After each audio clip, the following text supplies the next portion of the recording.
Bonjour, bonjour à toi, belle destinée prophétique. Comment tu vas? Moi, je vais super bien par la grâce de Dieu. Merci infiniment à vous de partager nos vidéos, de liker, de commenter. Que la grâce de Dieu vous fasse du bien afin de vivre pleinement votre destinée en Christ. Donc, nous sommes sur notre décryptage des destinées, marcher en nouveauté de vie, une destinée évidente en Christ. Voilà, vous êtes au bon endroit. Ici, nous apportons des connaissances pour aider les fils de Dieu à vivre pleinement leur destinée. D'accord? Je suis servante Yelo Marie-Odile. Je suis ministre de Jésus-Christ de Nazareth. Voilà. Fils de Dieu, prophétesse, mère, épouse. Voilà. Donc, comme je t'avais dit, nous apportons les connaissances pour aider le corps du Christ, les enfants de Dieu, à vivre pleinement les destinées. Je t'invite à faire un pas en arrière. J'ai d'autres vidéos. Je t'invite à écouter. Tu comprendras. C'est pas les longues vidéos quand même. Hein. C'est 10 minutes, 15 minutes, 20 minutes. Ça va. Ça va. Tu as déjà tes connaissances. Tu as déjà ta base.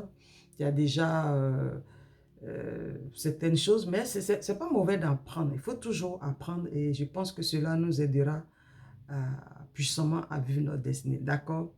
Comme je t'ai dit, tu fais un pas en arrière. Il y a une vidéo là dont je parlais de vivre sa propre destinée, qui parle de travail. Voilà, il faut travailler, il faut découvrir ses dons. Donc aujourd'hui, nous allons continuer encore sur cette lancée. D'accord? Apôtre Paul nous a fait comprendre dans le livre de 2 Timothée que le laboureur travaille, le laboureur travaille, avant de recueillir les fruits. Voilà, comme il a dit à Timothée, l'Esprit de Dieu te donnera l'intelligence pour comprendre. Et nous aussi, en tant que fils de Dieu, nous avons l'intelligence et nous avons compris que il faut travailler avant de posséder. Quand tu es un fils de Dieu, tu dois comprendre et l'accepter que pour la destinée en Christ, ce n'est pas comme ça en claquant les doigts. C'est vrai que nous jeûnons, nous prions, ça nous aide, mais cela ne suffit pas pour posséder la promesse. Sinon, tu sais, hein, on prie assez, on gêne assez. Mais pourquoi nous ne brillons pas dans notre authenticité comme Christ le voulait? Il a dit que votre lumière luise ainsi devant les hommes qui voient vos bonnes œuvres afin de glorifier votre Père. Mais nous constatons que cela n'est pas le cas.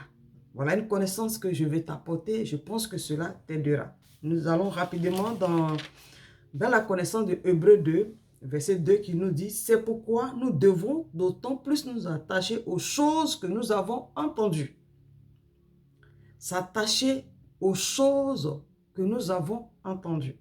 Tu vois, je t'avais parlé de laboureur. Avant de penser à labourer, il faut chercher les informations. Je t'ai dit, fais un pas en arrière, tu verras la vidéo, tu comprendras. Avant de commencer à travailler, il faut penser à avoir les informations au sujet de soi-même. C'est très important.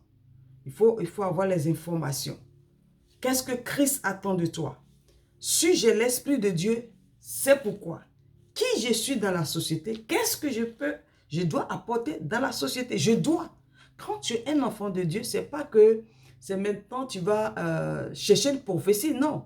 Il y a des prophéties qui arrivent tout le temps. Je n'en disconviens pas. L'Esprit de Dieu parle toujours. OK. Mais à la base, Christ nous a déjà laissé un mandat, une recommandation. Il dit, vous êtes la lumière. Christ nous a déjà révélé, il nous a déjà positionnés comme des personnes de valeur, des personnes de bonté, de grâce, des personnes qui doivent faire des choses extraordinaires. D'accord? Christ nous a déjà positionnés. C'est spirituel. Maintenant, c'est à chacun d'entre nous de travailler pour amener cela à être réel et palpable dans ce monde présent. Donc, comme je t'ai dit, il faut chercher les informations. Un fils de Dieu cherche les informations. Oui, Dieu fait grâce à qui il veut. L'Esprit de Dieu fait grâce à qui il veut. Peut-être pour toi, juste un jour, c'est possible. 5 ans, 10 ans, ça dépend. Le plus important, il faut que le Saint-Esprit rend témoignage à toi-même, à ta vie, que tu es en train de chercher les informations au sujet de ta destinée. Par exemple, notamment les dons. Il faut chercher les informations au sujet des dons. Si tu découvres tes dons, comment je dois m'orienter avec ces dons?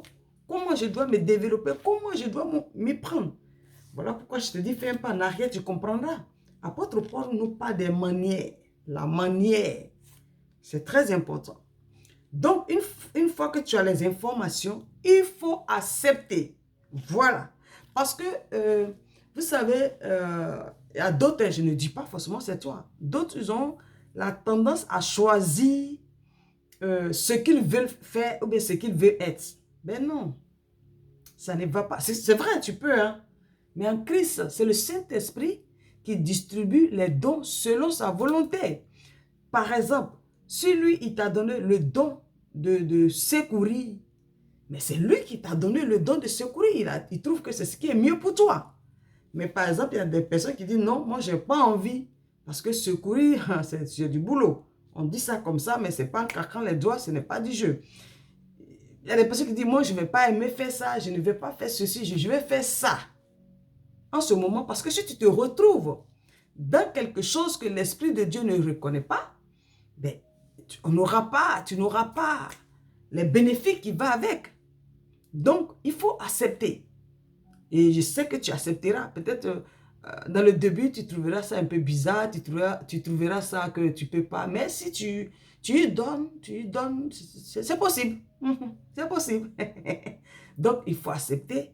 Il faut croire à ces informations. D'accord? Donc, il faut accepter et croire que Christ t'a confié cette mission. D'accord? S'attacher aux choses qu'on a entendues. Tu ne te détaches plus. Tu acceptes. Déjà, tu vas aux informations. Une fois que tu as les informations, tu les acceptes. Parce que comme je te dis, il y a d'autres qui n'acceptent pas. Tu les acceptes et tu crois à ces informations. D'accord? Et il faut s'attacher. Tu ne te détaches plus. Comme je te dis, si tu as le don de guérison, tu ne te détaches plus. Tu n'abandonnes pas ce don pour faire autre chose.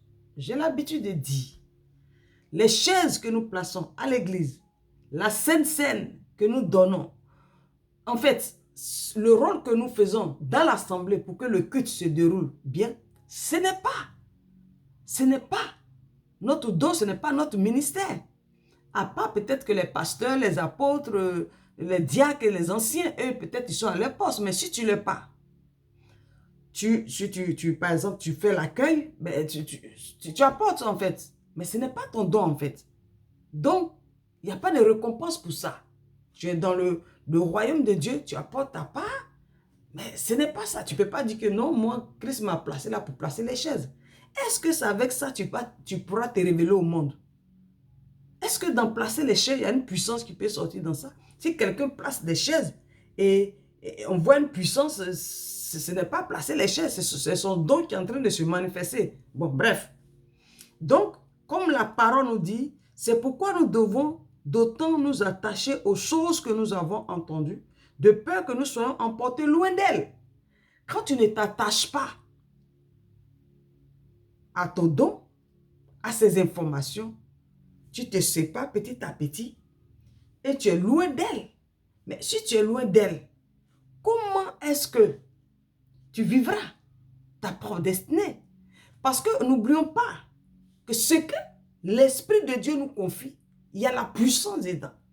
Notre croissance, notre déploiement, notre richesse, notre gloire se trouve dans le don que le Saint-Esprit nous confie.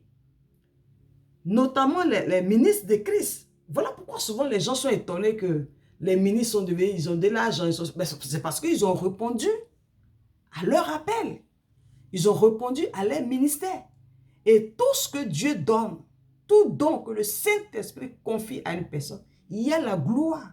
Tu te souviens de Salomon, du roi Salomon. Lorsqu'il allait à Gabaon, il dit, c'est vrai, quand tu réfléchis bien, normalement, Salomon, son père David a laissé des richesses. Il n'avait pas besoin encore d'aller faire des sacrifices envers Dieu pour avoir une protection. Mais lorsqu'il a offert l'action de grâce, que Dieu s'est révélé à lui, Salomon dit, lui, il a besoin de l'intelligence et la sagesse. Mais c'est avec l'intelligence et la sagesse que Salomon s'est développé, qui s'est enrichi. Quand tu lis bien dans le livre d'Ecclésiaste, chapitre 1, il dit, je m'applique à connaître la sagesse. J'ai appliqué mon cœur. Il dit, j'ai appliqué mon cœur à connaître la sagesse. Il n'a pas dit, oh, mais parce que Dieu m'a donné, donc je m'arrête là. Si Dieu a donné, Dieu a donné. Non. Lorsque Dieu nous donne, on s'attache à notre don. On croit. Personne ne croira à ta place. C'est à toi de croire en ce que Dieu t'a donné. Tu vis avec, tu te développes avec. C'est avec ça que tu t'élèves. C'est avec ça que tu marches. Parce que c'est ta bénédiction, c'est ta mission. Il faut t'appliquer, il faut s'attacher à elle. Il ne faudrait pas que le don ou bien les informations que tu as eues, la prophétie, la vision, les révélations sont de l'autre côté et toi tu es de l'autre côté et tu croises les mains, tu attends qu'il y ait un miracle. Bon, Dieu fait grâce à qui il veut, mais attention, il faut se donner, il faut rester attaché. Ne sois pas loin, c'est ta jumelle ou bien c'est ton jumeau. Ton don, tu marches, tu vis, tu travailles avec ton don. D'accord? Donc, là, c'est étape 2. Étape 1, tu as les informations. Étape 2, tu acceptes, tu crois, tu es attaché avec ton ministère ou ton don. Voilà, tu vis avec, tu te réveilles avec, tu fais tout avec. Voilà, tu te construis avec ton don. D'accord? Étape 3. Je t'encourage à être un bon disciple, un bon laboureur. Oui, c'est très important. Tu te souviens, apôtre Paul nous a donné encore l'autre exemple. Il nous dit que les coureurs courent tous dans le stade, mais un seul remporte le prix. Il nous a encouragés, il dit courir de manière à le remporter. Donc, il y a des manières, d'accord? Lorsqu'on parle de manière, on parle de méthode. Voilà. La façon de faire, le comportement. Tout ça, c'est très important. Donc, il faut être un bon laboureur, un bon disciple. C'est très important. Tu travailles sur toi parce que le Saint-Esprit regarde nos faits et gestes. Le Saint-Esprit attend que nous soyons de bons disciples. Je ne te parle pas de péché ici, mais je te parle d'être un bon laboureur. Le bon laboureur, je t'ai déjà parlé de ça. C'est celui qui apprend à connaître son blé, qui apprend à connaître la terre, là où, parce que le blé, on ne sème pas le blé dans n'importe quel endroit, ni le maïs, ni les pommes de terre. Il y a les endroits propices pour ça, d'accord? Donc, un bon disciple, un bon laboureur, c'est quelqu'un qui observe, c'est quelqu'un qui analyse, c'est quelqu'un qui ne fait pas les choses comme ça en vrac, qui ne se laisse pas. Donc, un bon laboureur, qui est un bon disciple, il faut apprendre toutes ces choses. C'est très important.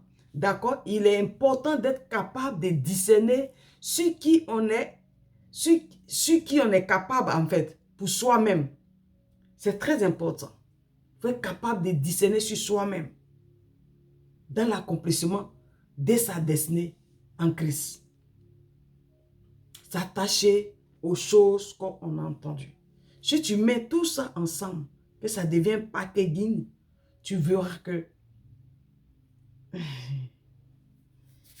Dieu ta promesse, ce ne sera pas loin. D'accord?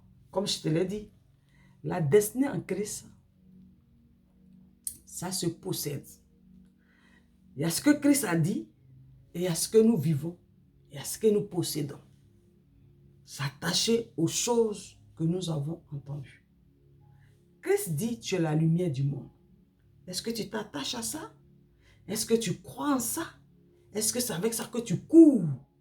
Est-ce que ton cœur bat en tant qu'enfant de Dieu? Et il le faut. Il le faut. D'accord? Merci de t'abonner. Merci de partager. Merci infiniment. Je prie que tu rentres pleinement dans ta destinée. Shalom. Servant et le mari Odile.